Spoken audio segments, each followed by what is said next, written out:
Hello there, you beautiful soul, and welcome back to another segment of Culture Talks with your host, Rebecca Munoz of Cultured Society. Today, I am so grateful to introduce another special guest that has been a part of my life for the last 14 years. It is incredible to think back at when me and this beautiful person met 14 years ago and how we were in such a different space, yet we can come together 14 years later and have an amazing conversation that is going to inspire and really just uplift a lot of people that have so many giftings, yet tend to hold back a little bit with some self-doubt. And it's so interesting because me and this beautiful woman here have had multiple conversations about giftings and how important it is to continue to walk in our creativity and continue to just inspire others that are on that same path, but sometimes hold back because they think that they don't really have what it takes to put their work out there. And I am having these collective conversations with these people that have really inspired me to continue to be on my path because it's important, especially in this time that we're living in now. So with this, I introduce you to the beautiful Sharmila Ray out of Los Angeles, California. And before we get started on this soulful conversation, I want to take the time to introduce Sharmila. Many of you have not heard of her yet, but you will be seeing so much more of her amazing projects and beautiful face as the time continues to evolve. So Sharmila is a director in documentary, music video, and web series. She has worked as an assistant in television for ABC, NBC, HBO, and Showtime. While gathering experience, Sharmila has created numerous passion projects and collaborated with other independent filmmakers to support their visions. In 2014, Sharmila completed the documentary You Follow, A Search for One's Past. This reconnection adventure story was well received by the adoptee community and gained attention at the La Femme and the India International Festivals. Other accolades include Bunch Magazine's 100 Creatives issue, a feature in the Real Woman Instagram page, and in 2019, she was featured in Voyage LA. This year, Shar has added to the Film Fatales roster and also completed Devotee, her first dramatic narrative short. Besides filmmaking, travel has been a huge inspiration for Sharmila to expand her worldview. She has spent extended periods of time in India and Spain, and in 2018, she spent 2 months decompressing from LA by traveling around Europe. In 2019, she split a month in Cambodia sightseeing and then to the Philippines to participate in a medical mission. Yoga and meditation is also an important part of Sharmila's daily routine. So before I go into the questions, which is a series of questions that I'm asking every single attendee that comes onto these conversations. And it's interesting because every single conversation, even though they're the same questions, Mhm. have been so different. And you'll understand that even though, and I always talk about this, how we are so different and we all come from so many different walks of life. We're different genders, races, ethnicities, belief systems. At the end of the day, we are a collective of one body that can come together and have these inspirational conversations. And we may even have different belief systems, but yet when you are open to the idea that we are all one body, that we can come together and just uplift each other and we can just be inspired and grow and evolve together. And like I mentioned, Shar and I we met 14 years ago when we were both working at Nordstrom's in Los Angeles. So random because as many Nordstroms as there are in Los Angeles, we both ended up at this small Nordstrom in the center of LA, and we were both working in different departments. And it's like the universe always conspires to align you with people that are supposed to be in your life, whether it's just in one season or whether it continues into different phases of your life. And I swear to you that Shar was literally like this gravitational pull that like I just was so drawn to her. And we lived so many amazing experiences together in LA during the time that I was there. And even when I went away, we still had the opportunity to stay connected. And I have had the opportunity to see it's this last project that she worked on, Devotee. I actually went to Sedona. I was living in Arizona at the time, and I drove out to Sedona to be a part of this project. And I can't tell you like how honored I am to still be a part of this woman's life and to see the evolution that she's been through. So thank you so much, Shar, for taking the time to be here with me today. Thank you for asking me to do this. This is so like I feel real special, you know.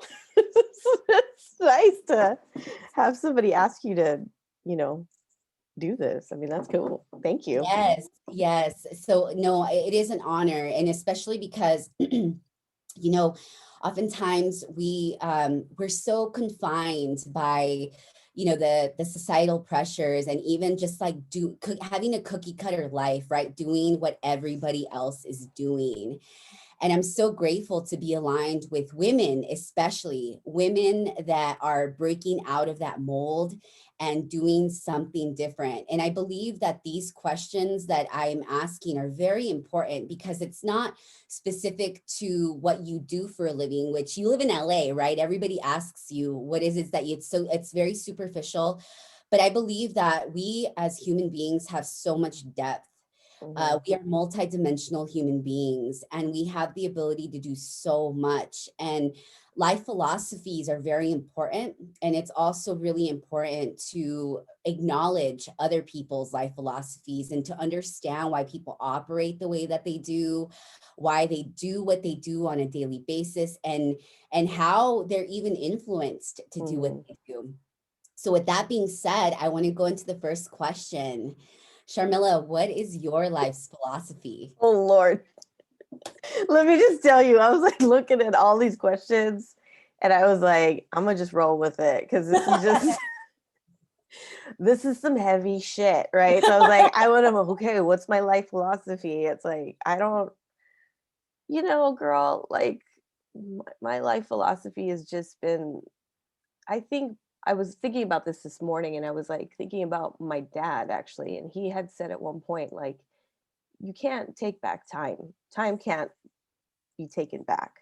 So for me, I think that I've always just been like, let me just experience as every moment to its fullest, knowing that I can't like knowing that this time can't come back.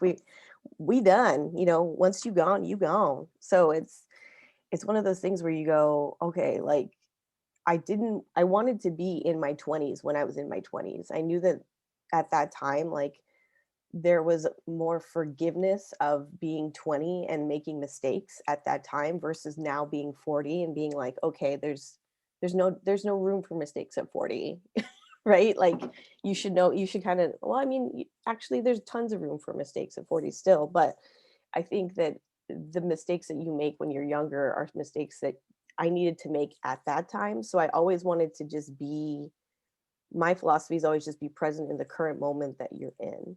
And I think that um, that's not, it doesn't need to be dictated by like what the rest of society is telling you that you should be in, because just because everybody else is going off and getting married or having kids or, you know, finishing school or doing whatever, that might not be the place for you. And so for me, I always recognize that I'm just going to be unique and I'm just going to be this person, and my journey is going to be different than somebody else's, but I need to experience the time that I'm in presently always. So that's, I guess, what my philosophy is, whether it be good or bad or whatever's happening, but just be in that moment, because whatever that moment is going to affect anything else later in the future. And you don't know what kind of lesson you're learning from this particular time, and you kind of have to really be present to see the symbols, to see the signs, to see the things that are happening around you, because the more you're open to all of those things, the more you're open to seeing the signs, to seeing things, then you're opening yourself up, you're opening your future up to something greater and better, because you're here, you know, like I Yeah. guess that's what it is, right? So Oh, yeah. No, and that's great, Shar. And like you said, we live in a society where people, well, we do. We live in a society where we're so distracted, especially mhm, living in places like LA, right? There's so much room to compare yourself. There's so much room to just fall into that realm of like what everybody else is doing, right? And we just like we're always constantly moving, but yet we don't really take the time to just be.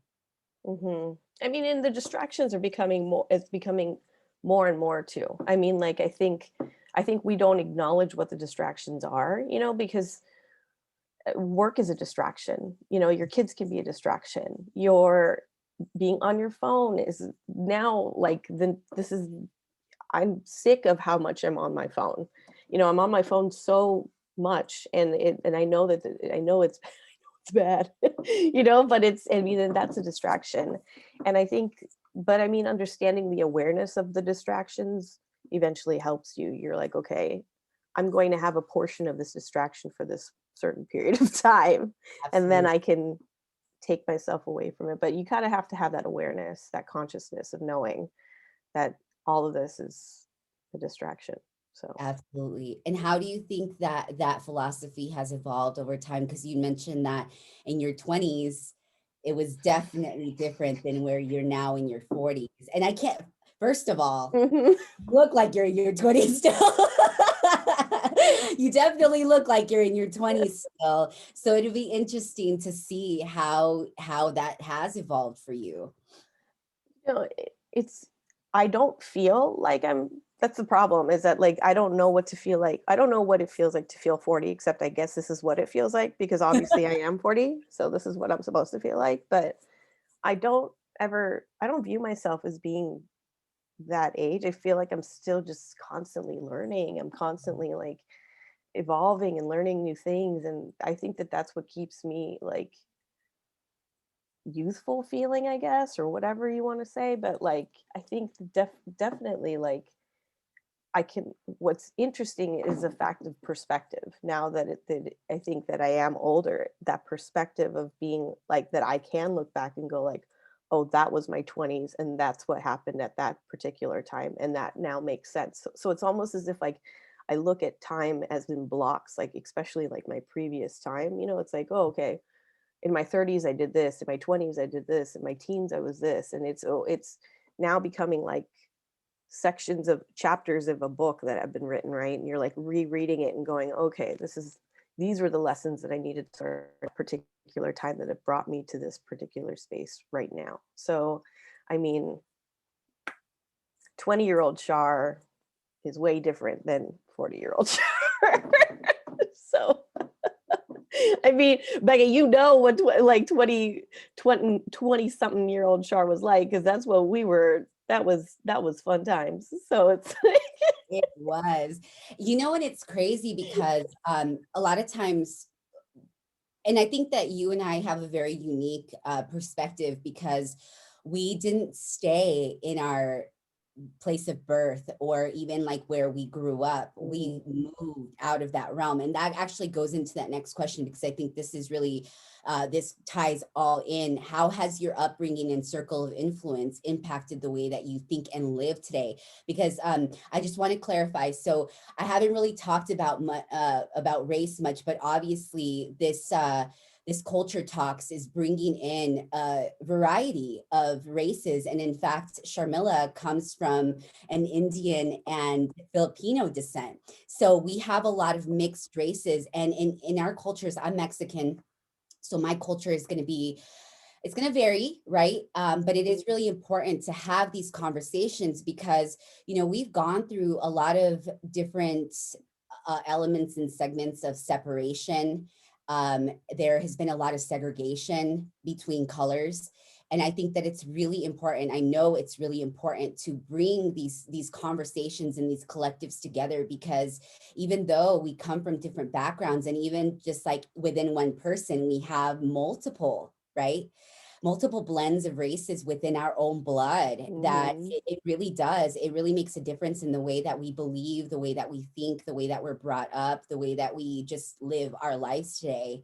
So it is really important that we talk about that as well.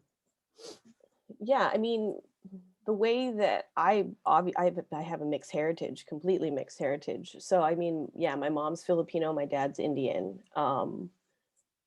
My dad was raised Hindu under their like Hindu religion, and then my mom was raised under the Catholic religion, and they, they came together through following a guru. So that was like another really interesting thing. So I'm like the United Colors of Benetton, because it was like it's like all of it, like all put together. And then, being raised, then we also moved around a lot.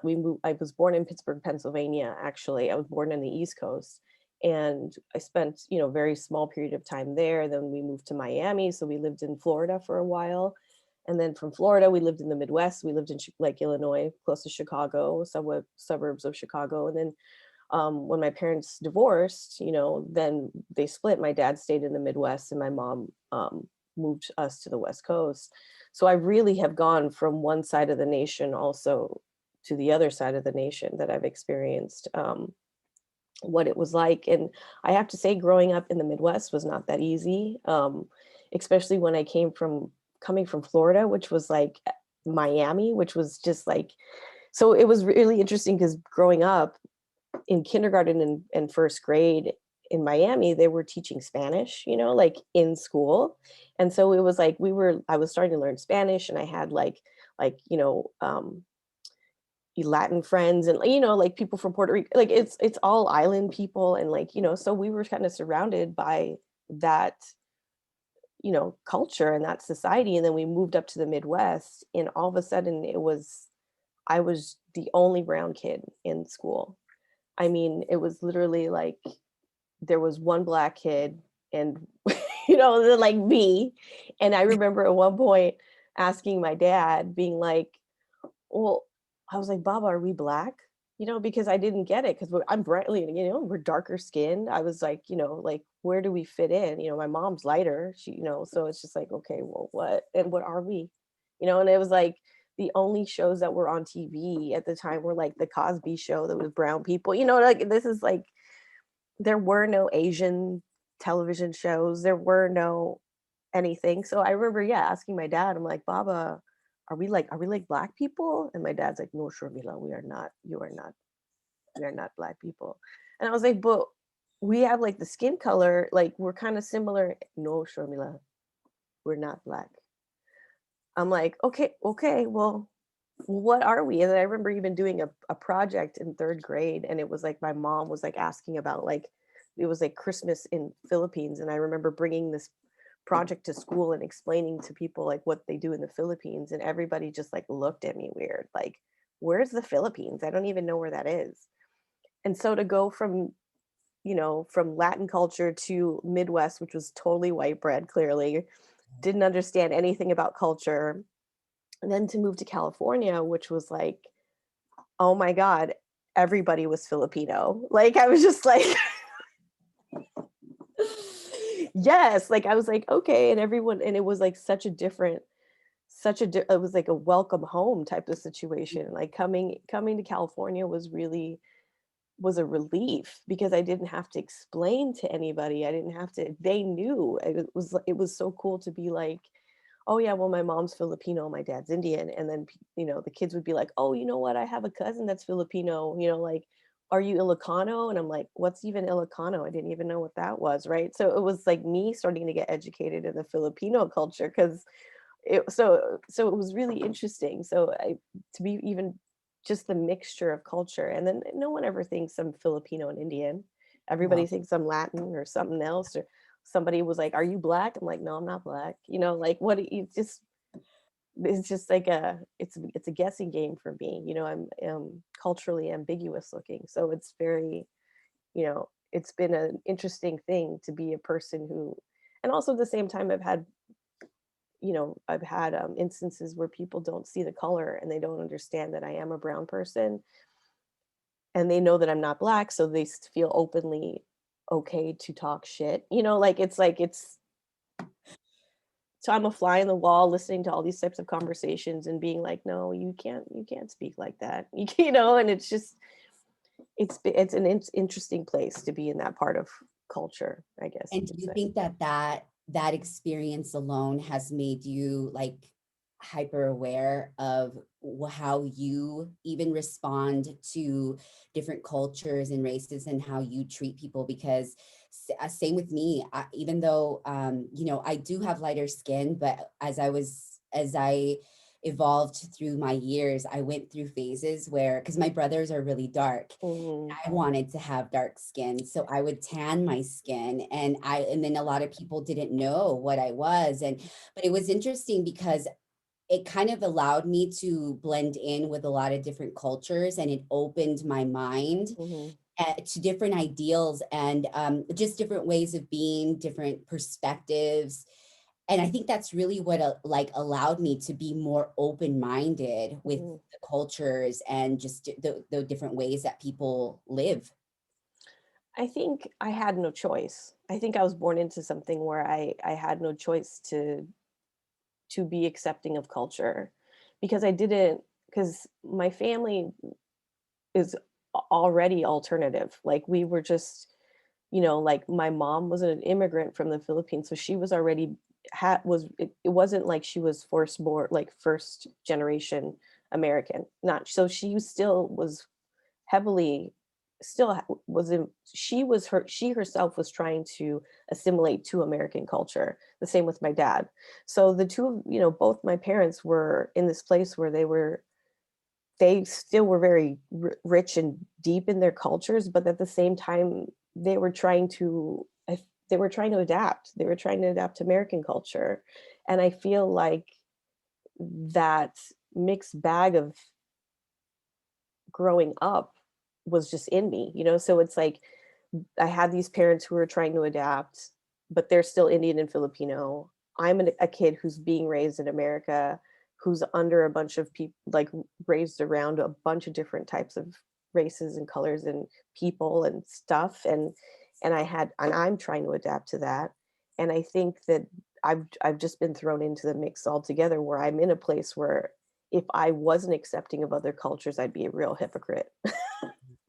Right, because it's like you can't I can't say like, oh, I'm not gonna, you know, like it's just it's there it's not, it couldn't be in me, you know, because I'm literally a mixture of two very very different things. So living in a place that's a total melting pot of things. So, you know, I think that has helped me a lot when I travel, because I am far more, you know, I am empathetic to whatever place I go to. Like I'm very like you know, like any time I'm traveling to different places, you know, I can blend in a little bit easier because I am brown, you know, and so it does make it easier for travel sometimes. But I mean, you know, and we don't realize that actually living in the United States, like when you do leave, being in India was so easy to just be in India, because if I was white, they see you right away. You know what Right. I'm saying? They call you out. They're gonna get you. I mean, they already know. They already know that I'm American, anyways, because I dress. Look at me, polka dots, hello. But it's just like they already know. They're like, okay, we know that you're American, but they treat you at least a little bit different. Like when you're in India, and they know that you're, you know, American Indian, but not like when you're a white person there. I've seen how they are with white people there. So you're just like, okay, you know, and that's the truth. It's like I can blend in easier because of my brown skin. But you know, but yeah. And how would you say that your upbringing and just the way that you've been able to adapt to the different cultures, assimilating to different types of environments, moving, because every single move that you made, I'm sure really allowed you to change, to evolve, to adapt. And then also, how has that influenced the line of work that you do? I think because I moved around so much when I was younger, like we almost moved around almost every 3 to 4 years. There was always a move or something. Like my dad is an engineer, and he would always have to. He was job. It was called he called it job shopping. You know, it was like when a contract was up, then he would have to move to the next job, and um, which now I see is reflective of my personal career, actually, which I didn't, like that. It very much mirrors the way that I live my life, because as a filmmaker, as being an independent contractor, I'm not working under a corporate company. I'm my own boss. And so basically it's like once one job is done or one gig's done, then I move on to the next. And I think because I started off that way, where like I wasn't just placed in one place, and I was already used to moving and used to picking up and going, and like having to make new friends with every new place that, it was rough at the time. Like this is one of those things where you go at the moment, here's a moment thing. At that moment as a child, you're just pissed. You don't want to go nowhere. You don't want to leave your friends. You don't want, this is what you is familiar to you. You don't understand that change is a good thing. You just want to stay hanging out with whoever you're with at that particular time, because that feels good, that's comforting. But I'm very grateful that I did have those experiences where I did move, because I've been able to adapt so much easier. I'm not one I can pick up and go at any particular time and be fine with it. I'm, I and I see that as a good thing. Well, I'd like to say that adaptation is the only way that you will ever grow, transform, and evolve into the person that you were created to be. Do you believe that because you were born into that type of concept where, I mean, we like to think that there are a lot of people that are like us, because I am very adaptable, just like you are, and it's also influenced the line of work that I do. But have you always known that you were going to go into filmmaking?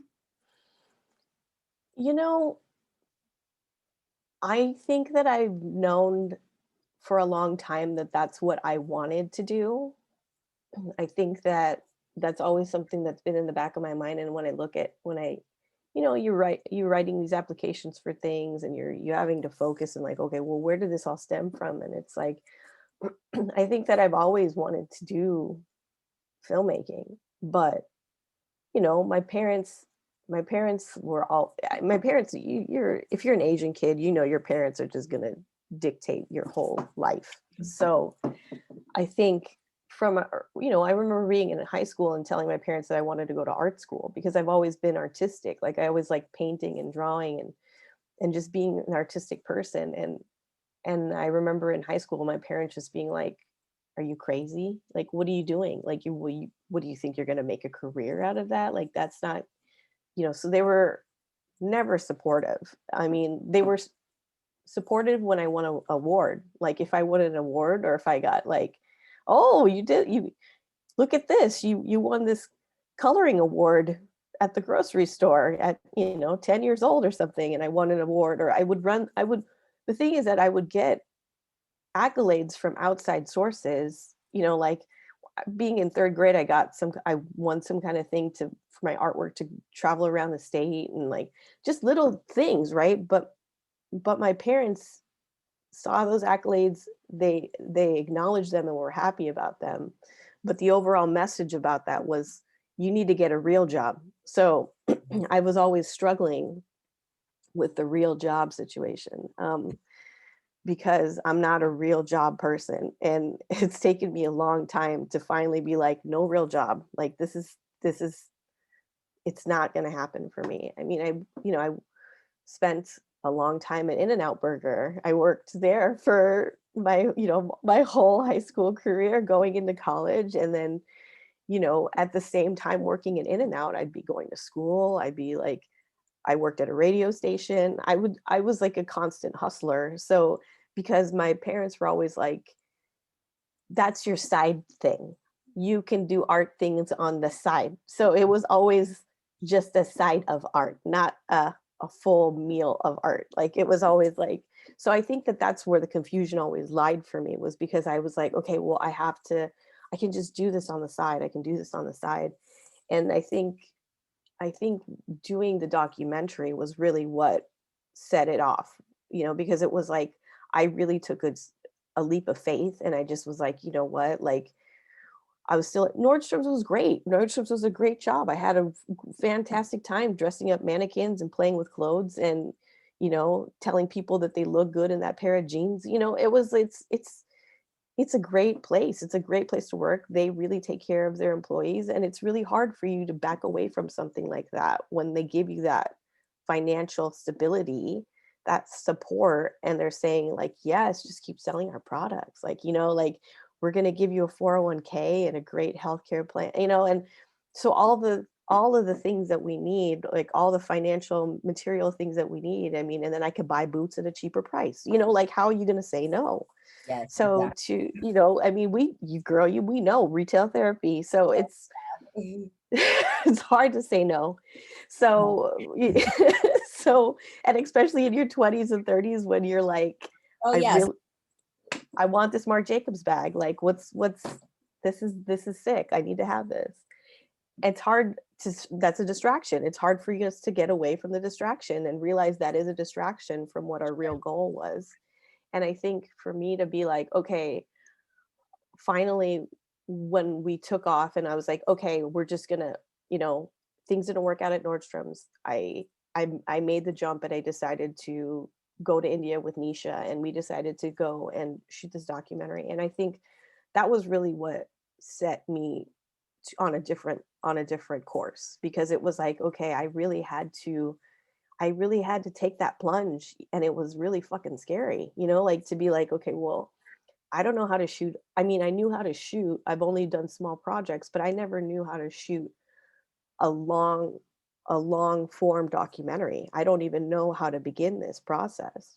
And I even at the time was like, I would talk to people and they would just be like, well, good luck with that. Do you know how many people start documentaries and don't finish? And I would be like, okay, like, well, that ain't gonna be me. Like, that was always in the back of my mind, was like, they're just like, yeah, we started a documentary and we still haven't finished it. And I remember at one point I met with one of my friends and she was just like, yeah, good luck. And I was just like, she was like, it's a great idea, but good luck. And I mean, it's interesting because you're like, okay, well, I mean, I don't want people blowing smoke up my ass at all. So I mean, the fact that, like, she was that real and said, yeah, most people don't complete, most people don't finish, almost to the point where it was like, well, then I know that I'm glad she said that to me, because it was a fire that drove me to make sure that I did finish and that I did complete it.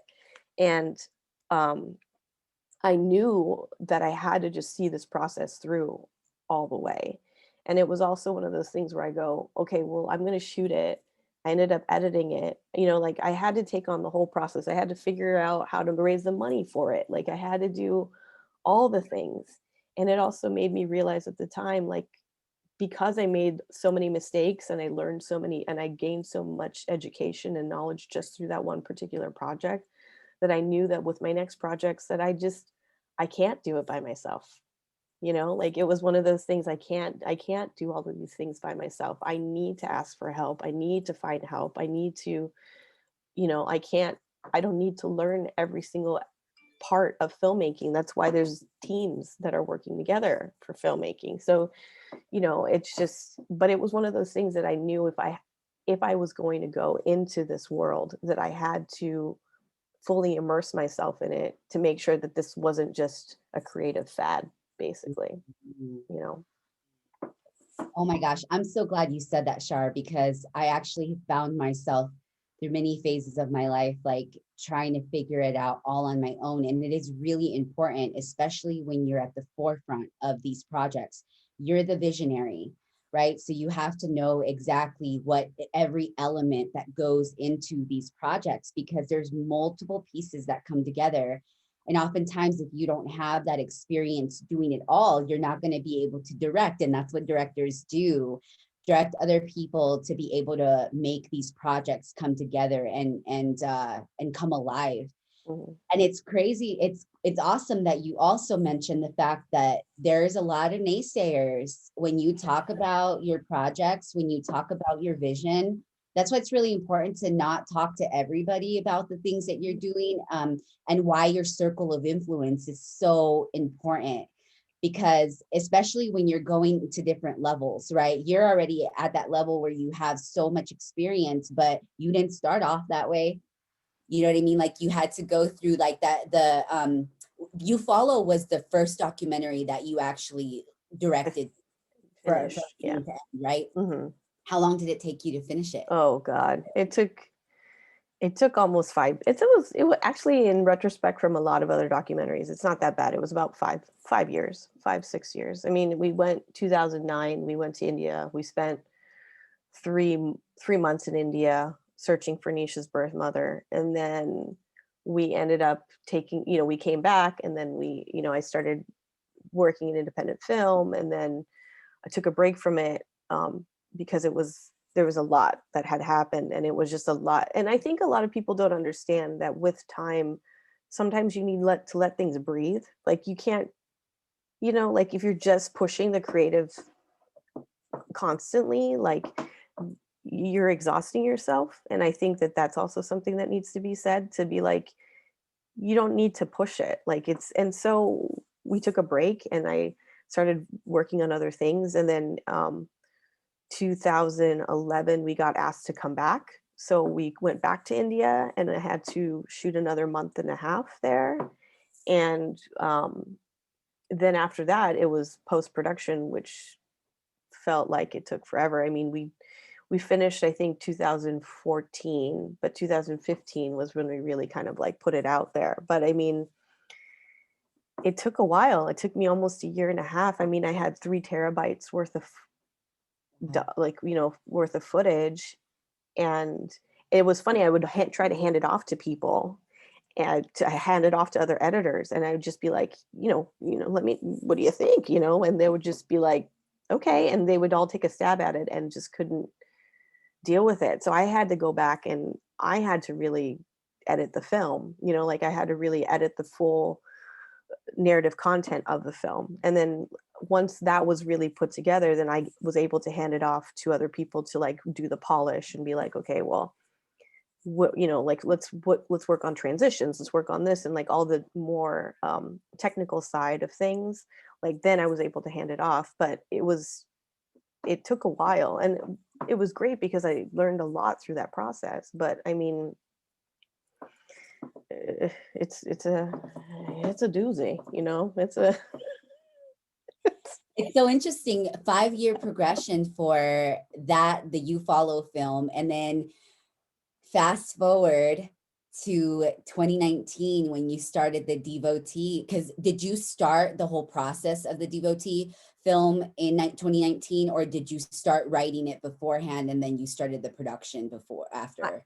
I had different variations of it, actually. And I was, while I was assisting on other shows, like, I was like PAing, I was still writing like some like little projects and stuff. And I was still trying to shoot on weekend. Like, I didn't, it was, again, it's an exhaustion thing. So it's like, I sit there, if I'm working, if I was on a show as an assistant, I would be on it, on these shows for, any upwards between, 4 to 6 months on one TV show, or on a show working as an assistant, working 12-hour days, Monday through Friday.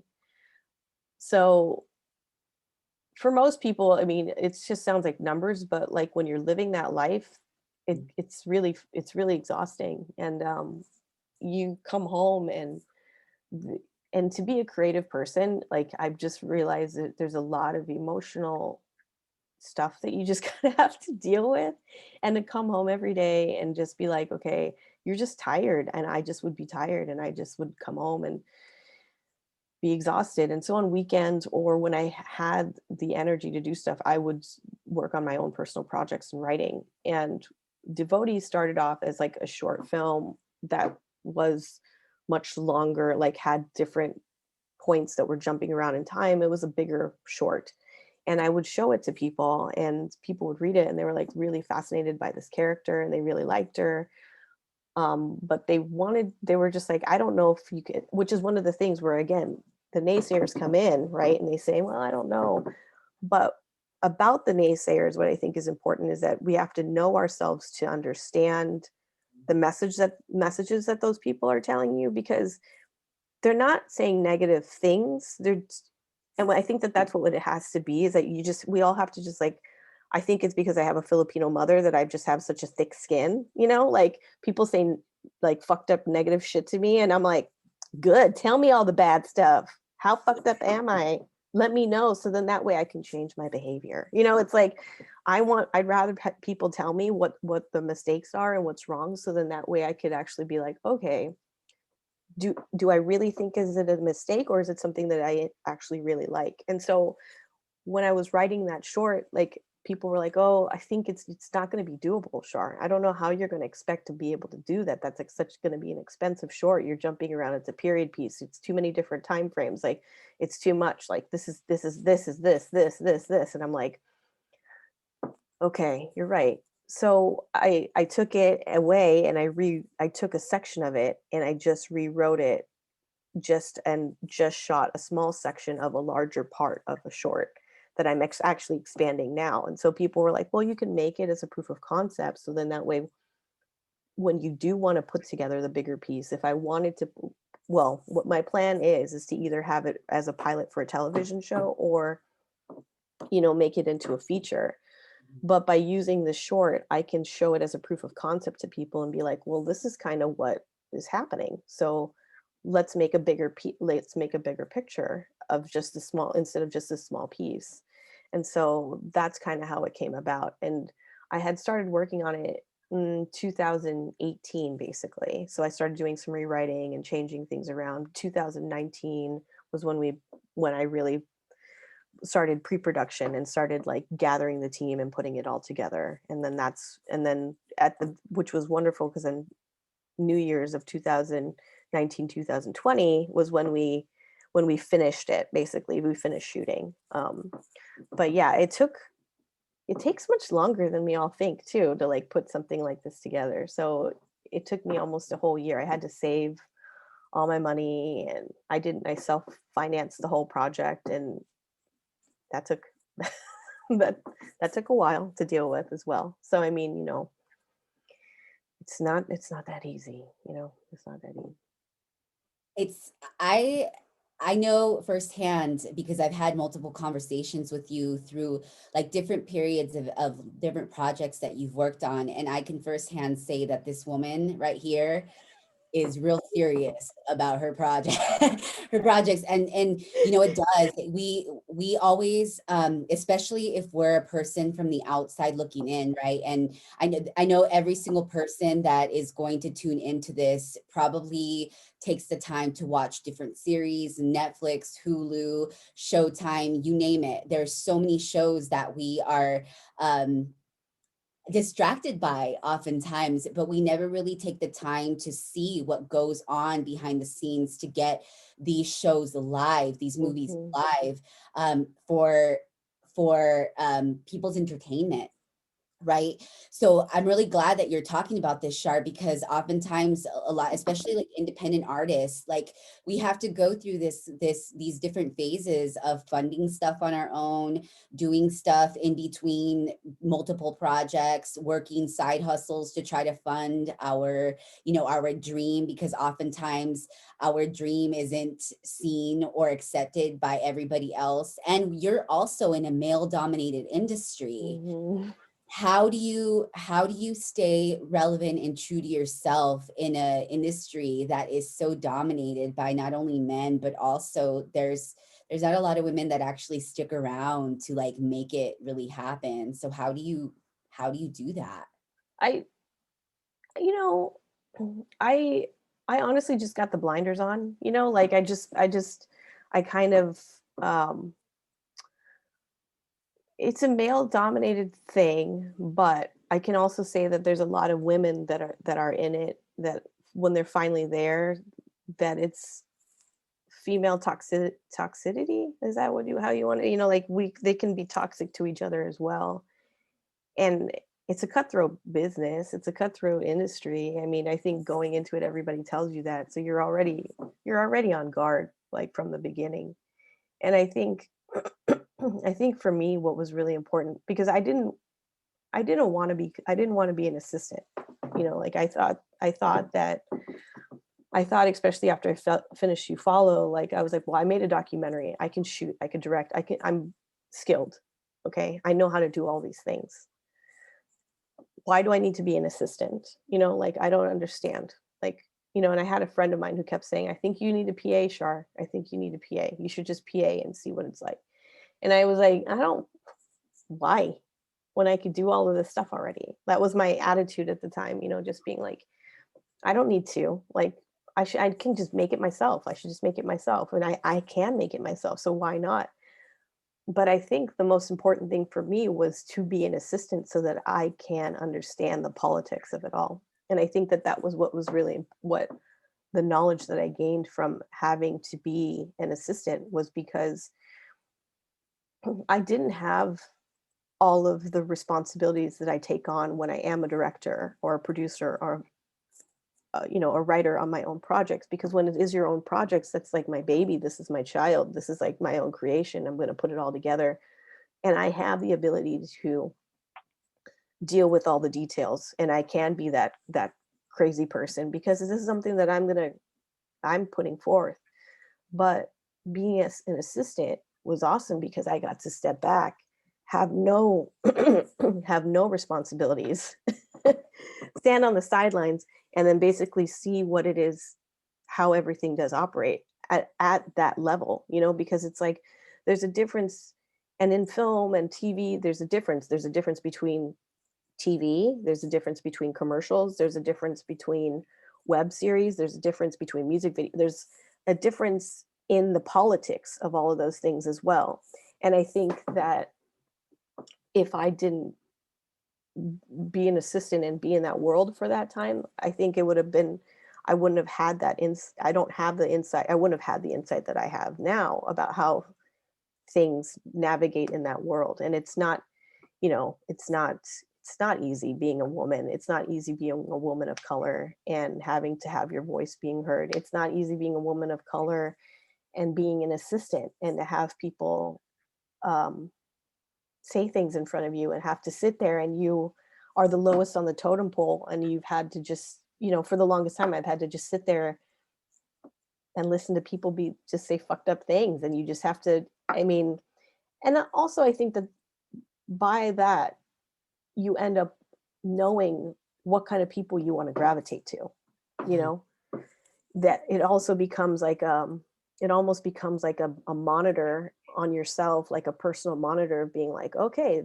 I know that person is a racist, I'm not going to go to them for advice, like I'm not, that person is this, they're probably not the best person, they're probably not the gatekeeper that I wish to follow in order for me to, so you start like your bullshit monitor starts kind of, you know who's real and you start figuring out who's real and who's not, or who's going to work for you and what's going to work for you and who are genuine, and you start seeing that, I think, a lot easier. So, Oh yeah. if that makes any sense. Yeah, no, absolutely. And it's good because, we also live in in a society that's very conditioned to believe that like there's just one track, right? And oftentimes people will stick, especially people who are on the corporate trajectory, which is it's not a bad thing. Like everybody has a specific DNA code. They have a specific role that they have to play in this world.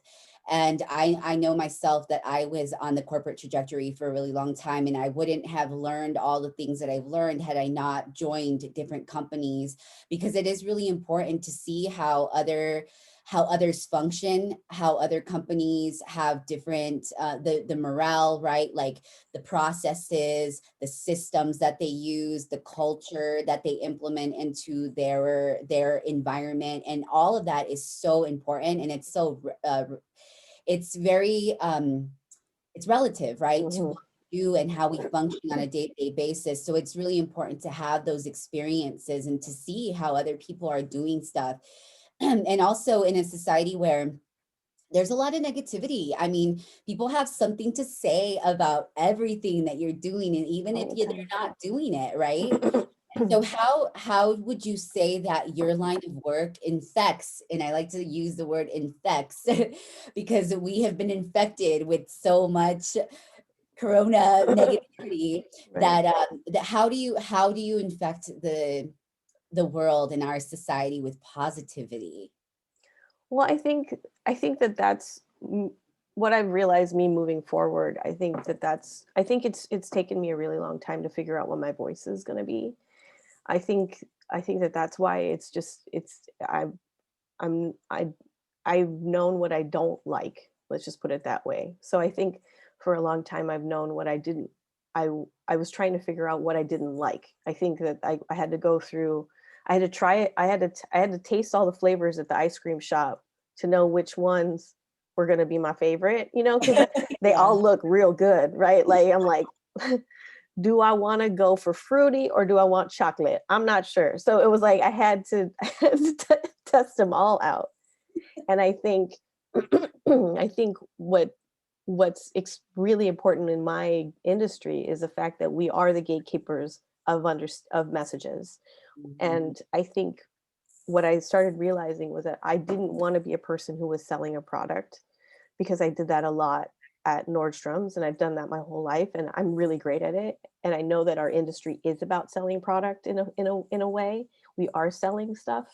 And I knew that I needed to have a background in that so that I can excel in that. But I knew that I didn't I know for my own personal work that I want to explore spirituality. I wanted to explore not so much race because everybody's doing race and it's not really a race thing for me. It's just about like I don't see it that way. I've always just wanted to just put more people of color on screen and just have regular normal ass conversations about stuff and just see brown people. That would be great. You know, having mixed people, that would be great. Like, you know, an Asian and a black person together would be a wonderful combination. You know, like it would be nice to, you know, so for me I think what's been important is understanding the responsibility of our industry of the idea that we are the gatekeepers of messaging and knowing that I want to be a director that is going to be thoughtful of the types of messaging and the things positivity that I'm going to be putting out there. And I've realized also with my work that there is a balance, you know, like I'm not a horror person, like I don't like horror films as much or anything, but I understand that we have to understand fear. And so I think what the darkness within certain films has gotten to a really crazy level. Like there's so much of that. It is such a crazy genre.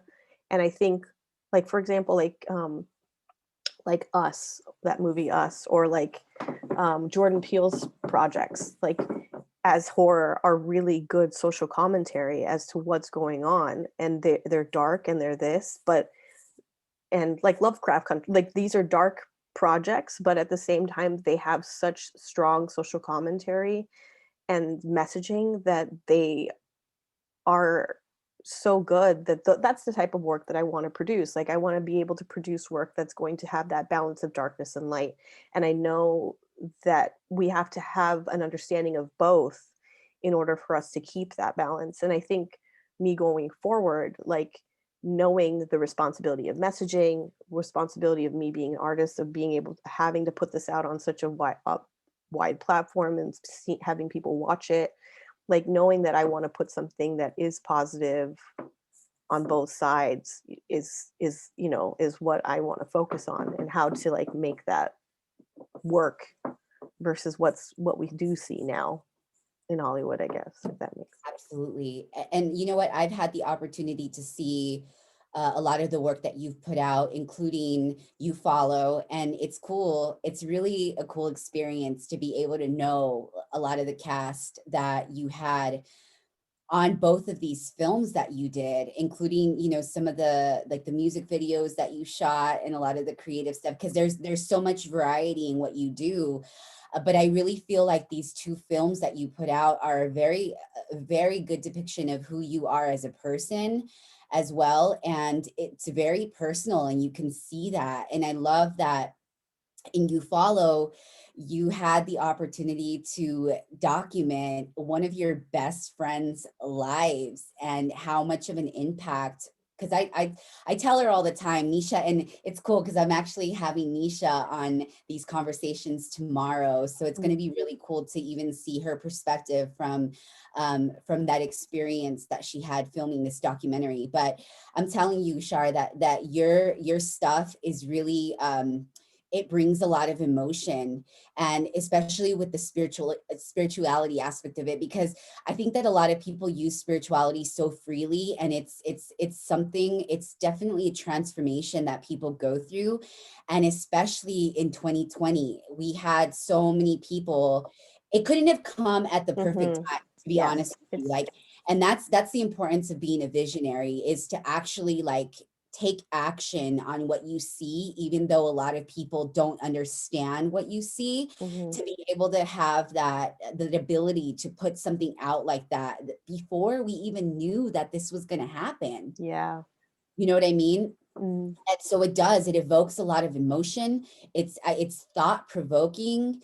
It's so relevant in what it is that we're going through today. And I really appreciate that, because it's true. Like there are so many different narratives, and I was telling one of my friends, I was like, don't you ever look at a movie and think like literally they're just documenting their own personal thoughts as a director and how like they view the world? And it's almost as though we're seeing that unfold in this film that we're watching. It's yeah. really it's really cool to see that. Do you believe that what you do every day is aligned with a higher purpose and calling? Oof, girl. I can say that it's getting there. I think that I don't think it was always there. I think I think now it's getting there. I think that I'm understanding the purpose, and understanding. I think it's I think I think I was just in denial for a very long time. You know, I think I think I think at the time I just wanted to be 20, or I just wanted to be 30. I didn't think that I was aligned to something. You know, like I think that I think I just wanted to experience this life. And I think for the most part, all I wanted to do was just like be a sponge and just like gather as much as I possibly can. And I think it's only now that I'm starting to realize like, oh, there is there I am within getting within alignment, you know, like I think that it's taken me a really long time to kind of succumb to that and be like, you know, because I kind of struggle, you know, I go back and forth, you know, I got bad habits, you know, we all know I smoke some weed. So it's just like, you know, so it's a struggle, you know, it's like a struggle. And I think that sometimes it's just like I would wake up and just be like, why am I here? I don't understand. Like, what is happening? Like, I don't, you know, and especially, I mean, the pandemic has brought that whole, you know, depression is real. You know, you sitting there and you're just like, okay, everything's going well. And you think that, you know, like you're on this right path. And then all of a sudden everything just turns it all around and you go, I don't know. What am I doing? Like, what's happening? Like, so I think that I struggle with the alignment. And I think that I think just like everybody else, I think that we're all trying to figure out what our purpose is. And I think what for me was that I started realizing that for me, I started getting fired or something would happen from all the other jobs. I think for me, that was like the universe pushing me to it, being like, bitch, you need to stop. Like, this is, you know, like it was, because I would always have the side jobs and I still did, you know, it was always like, I was still working Nordstrom's. I worked at a bakery afterwards. I worked, you know, like it was just all these weird things because I was still, even though I said I didn't want to go for the money, the reality of it was that we live in a world where we have to deal with money. Let's be Yes. real. Okay, money is a fucking thing. Like, and so, Yes. you know, and a dream isn't tangible. Like a dream isn't like it's not tactile. You don't feel your dream. You don't sit there and go, but you could feel money, so it's Yes. like so so I and that's a reality. And when everybody else around you is like, oh, that's not real, like what are you going to do about that? That's how you're going to get this, or how you just need a job. So that's the problem. I think that's where the alignment took me a while, because I was always struggling to figure out what my real goal was. Mm, Because to be a filmmaker, or to choose a creative career in general, I think is really difficult, because you really have to go outside of what society is telling you yes. to make, because all the others, the path of other jobs can be very simple. You could just, once you're in a job, you can just take it, you go there every day, you do what needs to be done, you leave and you're done, and you get paid, and you can continue that cycle over and over. And it could be a very easy thing. But what happened to me was that I would always get like, something would happen for me at a job. I wouldn't show up on time. I got in trouble. I would get in trouble. I would get, like, and I never understood why. I would still be a really hard worker. And then finally, I just started coming to the realization that I felt the best when I was working on my personal projects. Mm, And I felt the best when I completed my personal projects. And although I didn't see the return on those projects right away, it felt better. It always felt better. And I think that going forward, that's where the alignment I had to make sure that that's where it had to go. Like that's where I had to start being. And I tell you, Rebecca, dealing with Devotee was really an expensive project, and money is a big thing always hanging over my head. And for some reason, I don't have the money. I didn't have the money. I had no money. I was still an assistant making pennies, right? And or whatever. And I literally, when I put the intention forward that I was just going to do this, and I would put up how much money I needed on a board, like that was the craziest thing. I put the amount of money up on a board, and I would look at it every day, and I would go to work and I'd be like, I don't know, but I would still like pass my doorway and see that number and be like, okay, okay. Miraculously, by the end of the project, that money was gained. I can't tell you how it all came about, but that money was gained. It all just fell into place. And when things are supposed to happen, they just do fall into place. You still need to put some effort. The thing is, you have to put the energy and the effort towards it to make it happen, right? And really. if you don't put the energy and the effort towards it, then obviously the universe isn't going to reward you with what needs to get done. You have to tell yourself, like you have to tell yourself that you have to ask yourself, this is if this is really what you really want to do. Yes. And you have to be honest with yourself about that, because if you're not honest and real with yourself and you don't put the energy forward, then it's never really going to happen, right? So that's how you get the alignment to get there, because you just have to be honest with yourself. You have to be honest with what it is that you really want with your life. And I think that that's hard for people to come to that place, to come to that sense of honesty with themselves, Oh, absolutely, absolutely. And we live also in that age where manifestation is everything. And but we don't really comprehend what manifestation really is, because it's a natural thing. We do it all the time. Mhm. But it really is about understanding what it is that you're doing and why you're doing it, and putting Mhm. the energy. It doesn't necessarily have to be hard work all the time. And initially it will be. It's going to Mhm. take effort, but as creators, we have to create the platform. Yeah. We have to create the platform, and oftentimes creating the platform is going to be messy. You know, like it was so funny. I was looking back at, I started this YouTube video, this YouTube channel last year, and I was looking at the first couple of videos that I put out, and they were horrible. Like they were horrible. Right. And that's one of the reasons why people don't do anything, because they think that they have to have it all together, right? They have to be in alignment right then and there. And that's not the way that alignment happens. It happens when in the messiness, right? It happens in the really getting to know yourself and understanding how it works, and really fine tuning that that intention for you to really get it right.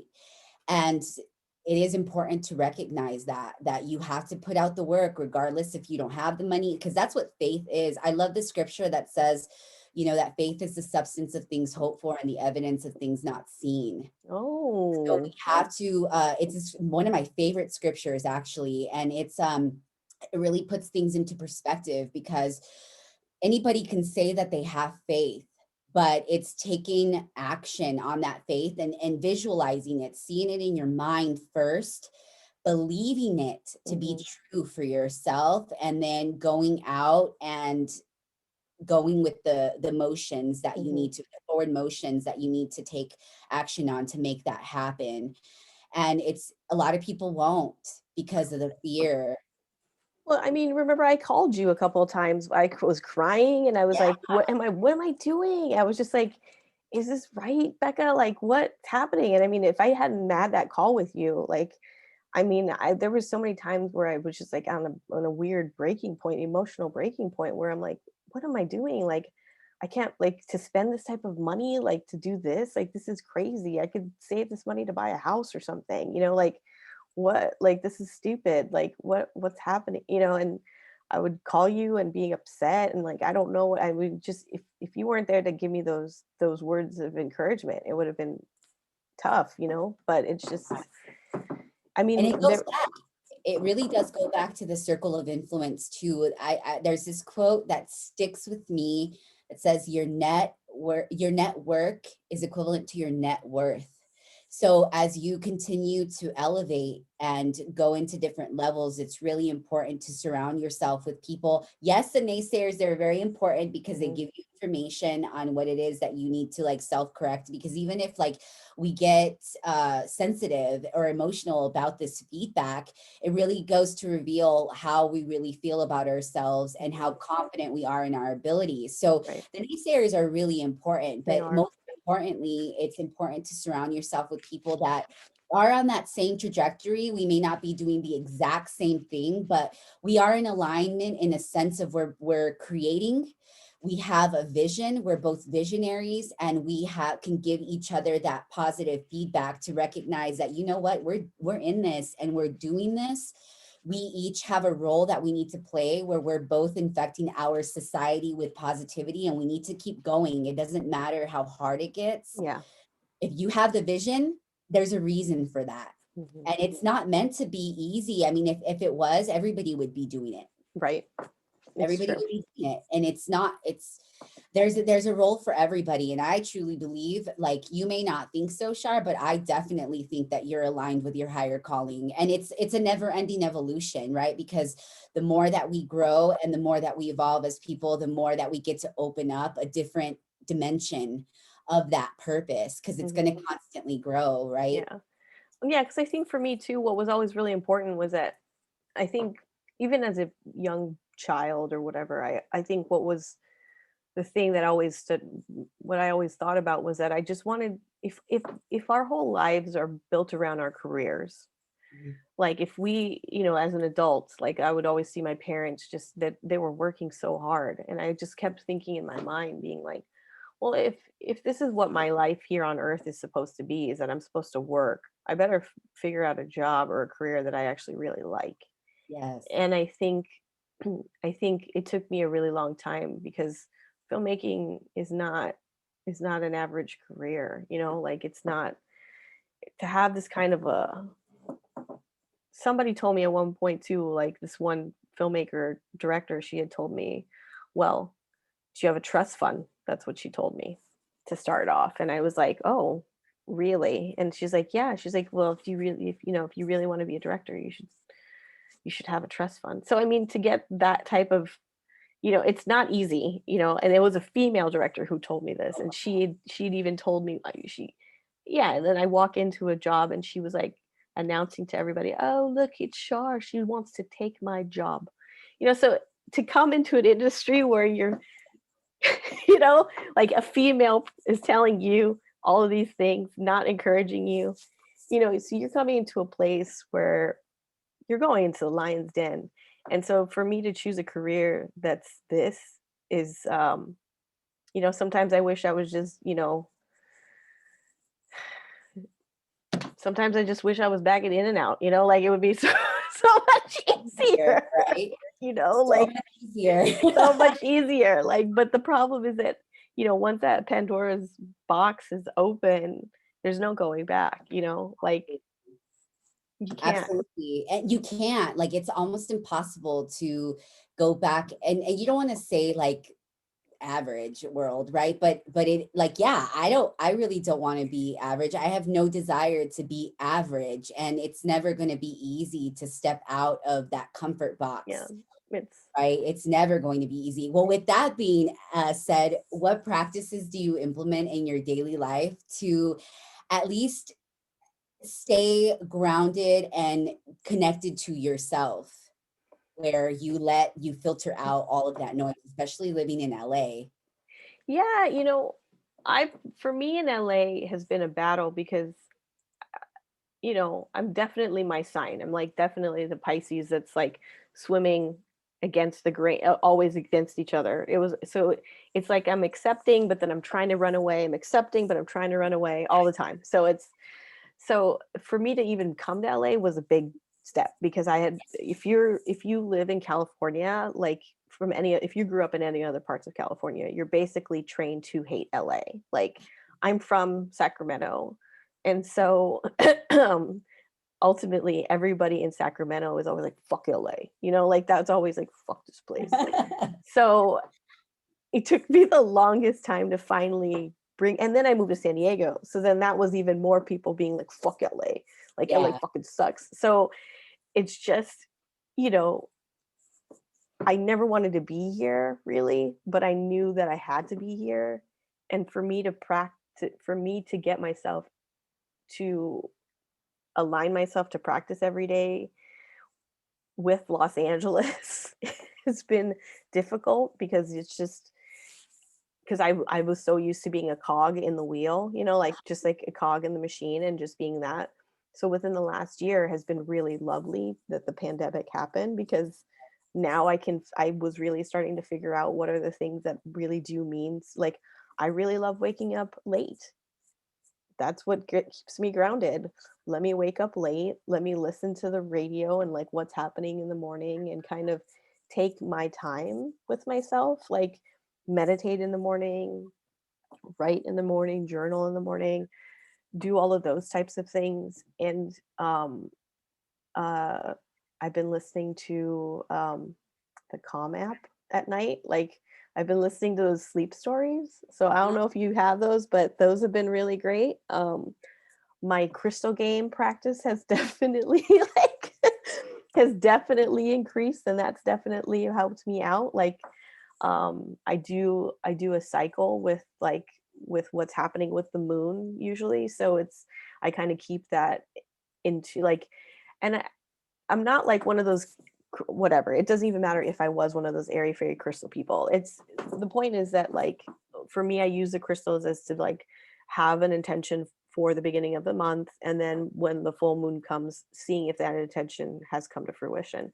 So using that as a cycle for me to like give myself a bit of a more organic schedule of like what of how to kind of keep myself. And then I'm just getting deeper into the whole thing. I started pulling tarot cards. So I've gotten, really into tarot cards and like being able to, I really want to practice that because they've been really good guides for me to like really kind of keep me like I mean, everybody has their own self doubt. sure. And so I think that that's been like one of those things where it's like, okay, when I have doubt or I'm not exactly sure which path or am I going on the right path? So tarot cards have been helpful for me. to be like, okay, let me pull a couple cards and sit with it, and then I'll read what the messages are and then kind of take it into account, but then I can also leave it there and then let my life kind of go on. But it's also a good kind of navigator as to what needs to happen. But I mean, those have been the tools, and then the biggest tool for me actually is leaving. So I I have to get out of here.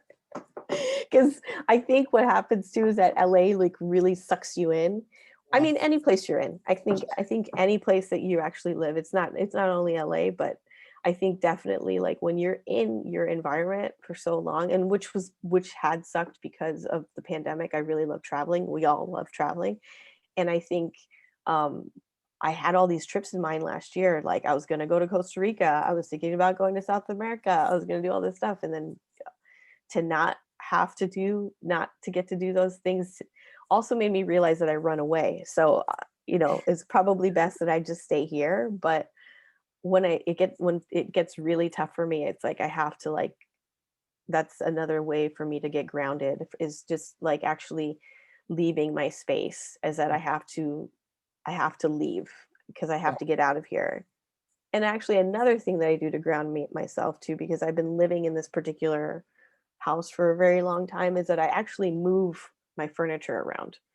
So Yes. that's another thing. So if you're like, for me, it's like if you're stuck in a place and you don't know what you need to do, it's I usually like gut my whole room and then just re change the energy, and you'll be surprised how much like just moving some furniture or items around in your room or changing things up, how much that does change your energy in a space. So I guess I got a lot of things I do. Well, here's the thing though. I got a lot of stuff that I do in order for me to to switch Listen, things around. well, So listen, no, the thing is that there's a misconception that that healing or a holistic health it has to look it's a cookie cutter way, and no, right. because every single person is so different. I mean, we have different dimensions going on every second of the Right. day, right? So it is really important that we implement this as a lifestyle. Hmm. And as a lifestyle, there's so many things that we do consist on a consistent basis that are implemented in the way that we function. And so there's no real right way to Right. do grounding, because Right. everybody's going to have a different way, a different modalities that work specifically for them. Hmm. So it's great that you do so much to do that. And I'm right with you, because a lot of people would say that I'm a runner, but as I've learned about myself more and more through the years, and even just changing and moving, relocating, that's allowed me to really learn adaptation. And Hmm. adaptation is so important. And you don't learn how to adapt if you don't put yourself in different environments. Yes.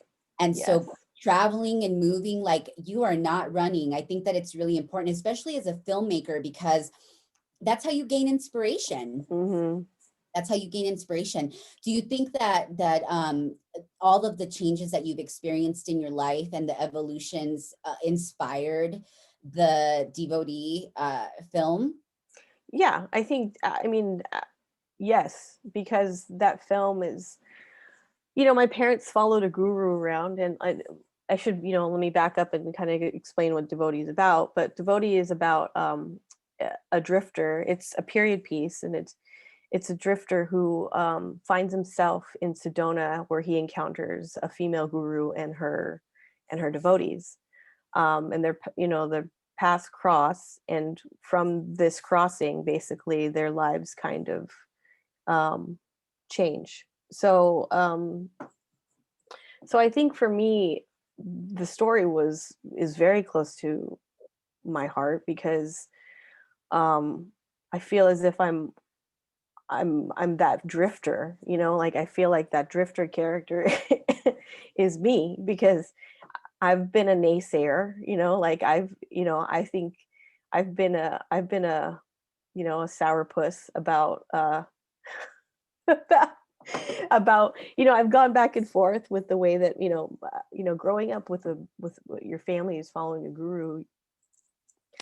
what do? You know, like you don't, there's times where you're drinking the Kool-Aid and all about it, and you're just like, yes, this is the truth.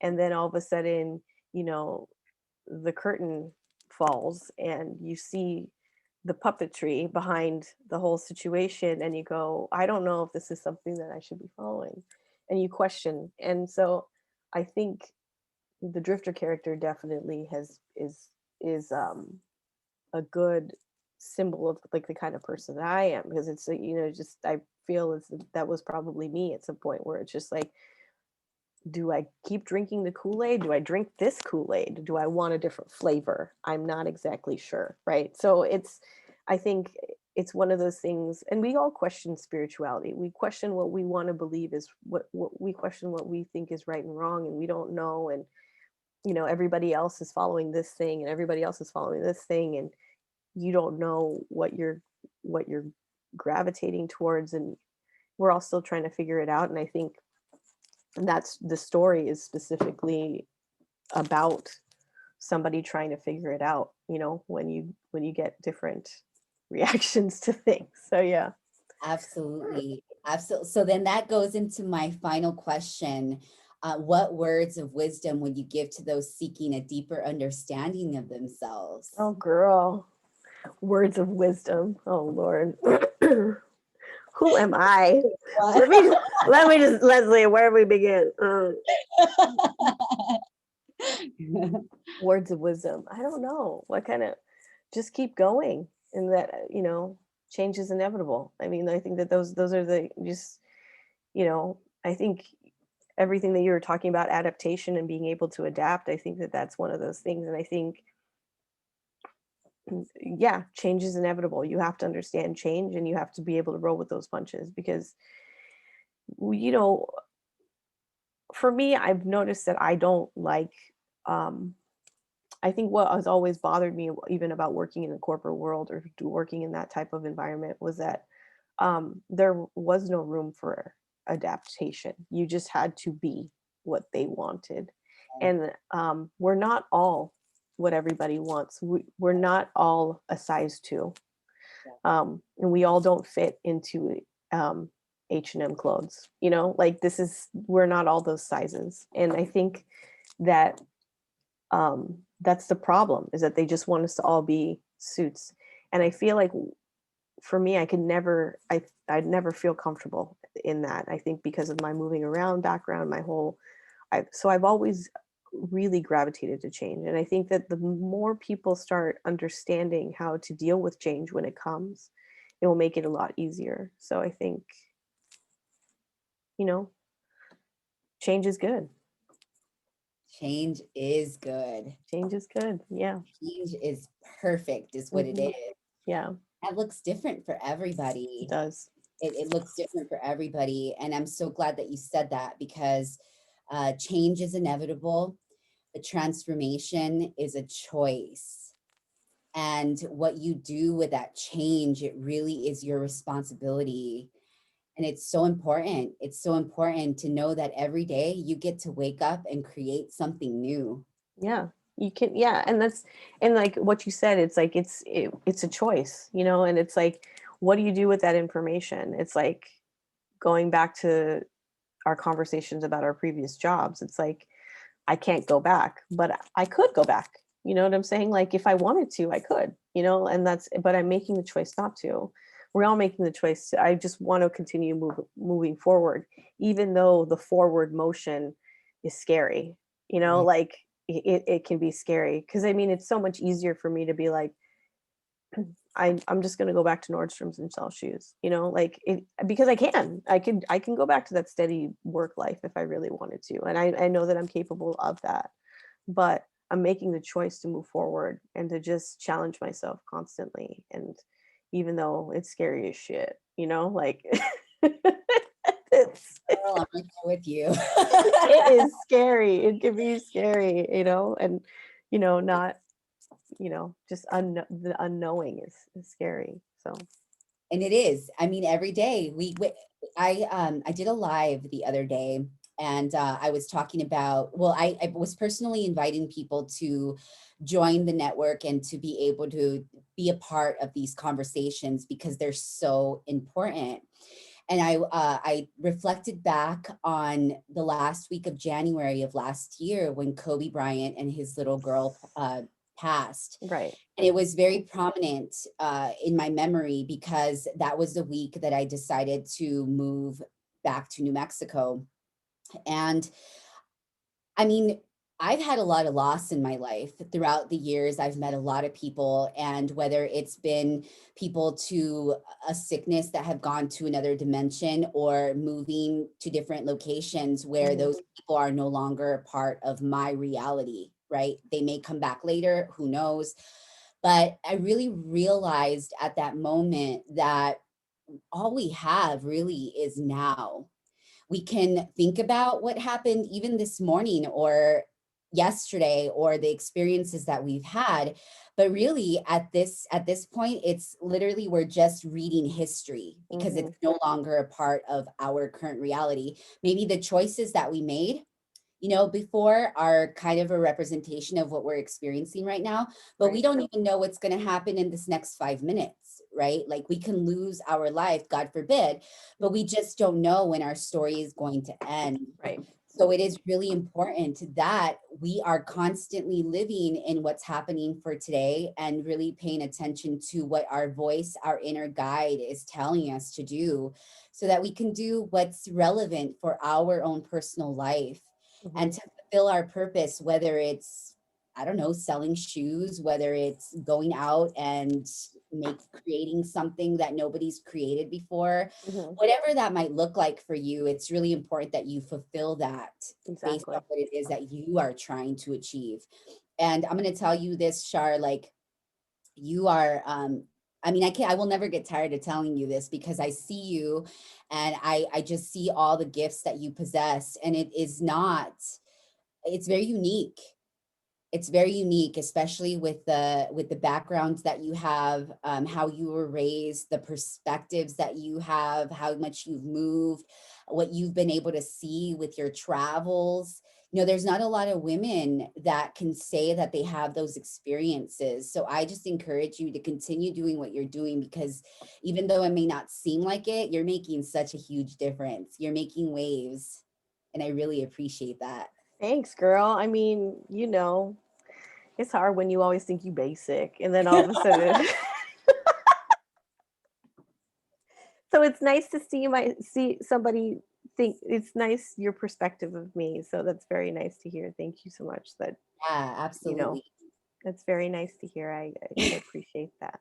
Absolutely. Absolutely. Well, with that, I am just so grateful that you had the opportunity to join us. The person that is going to join today, tomorrow, in the near future, I really encourage you to open up your mind and to recognize that you yourself have so many giftings that this world needs to see. And whether you're experiencing some self-doubt, whether you're experiencing these emotions where you just don't feel like you can move forward because it's just too difficult, it's too hard, I really encourage you to ask yourself this question. Well, why am I here?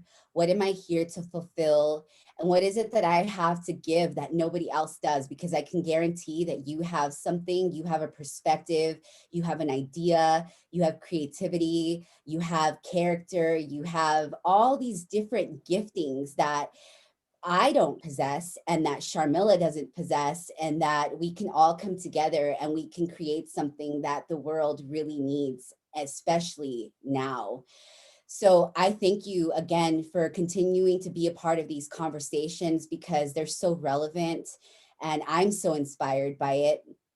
And I will see you soon. Thank you.